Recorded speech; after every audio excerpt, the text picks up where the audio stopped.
Which do you think is a greater threat to the American family? Divorce or gay marriage? That's a no-brainer. Divorce. There's no doubt about it. Divorce. You know, here's an interesting thing. The divorce statistics are quite bandied around. People say, well, half of marriages ends in divorce. That's just not true. 40% of first-time marriages end in divorce. 40%.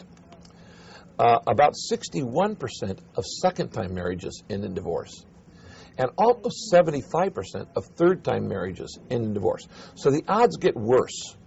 And what's balancing this out when you hear 50% ends in divorce? It's just not true.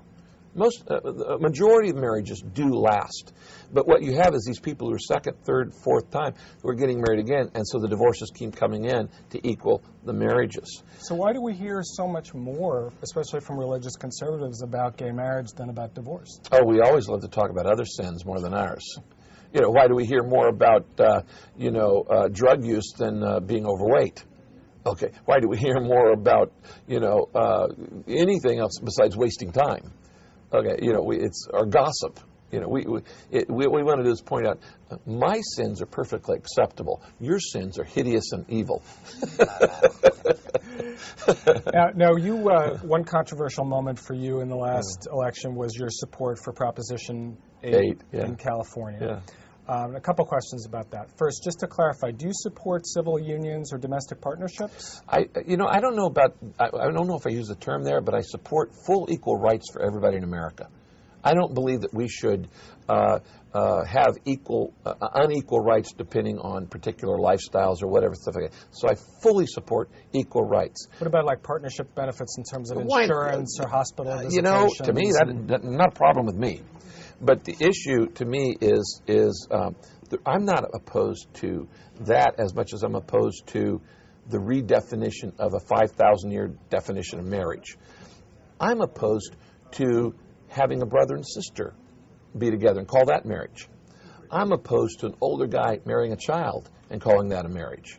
I'm opposed to one guy having multiple wives and calling that marriage. Do you think those are equivalent to gays getting married? Oh, I do.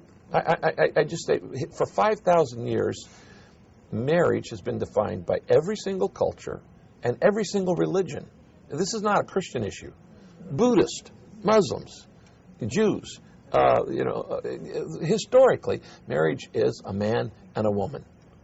And so I'm opposed to that. And the reason I supported Prop 8 really was a free speech issue. Because if it had, first, the court overread the will of the people.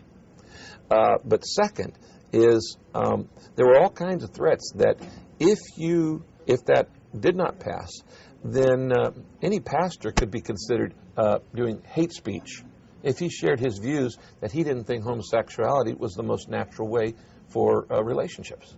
And that would be hate speech. Well, to me, we should have freedom of speech. Okay?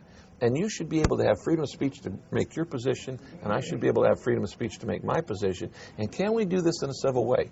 Most people know I have many gay friends. I've eaten dinner in gay homes. No church has probably done more for people with AIDS than Saddleback Church. Kay and I have given millions of dollars out of the Purpose-Driven Life, helping people who got AIDS through gay relationships. So they can't accuse me of homophobia. I just don't believe in the redefinition of marriage.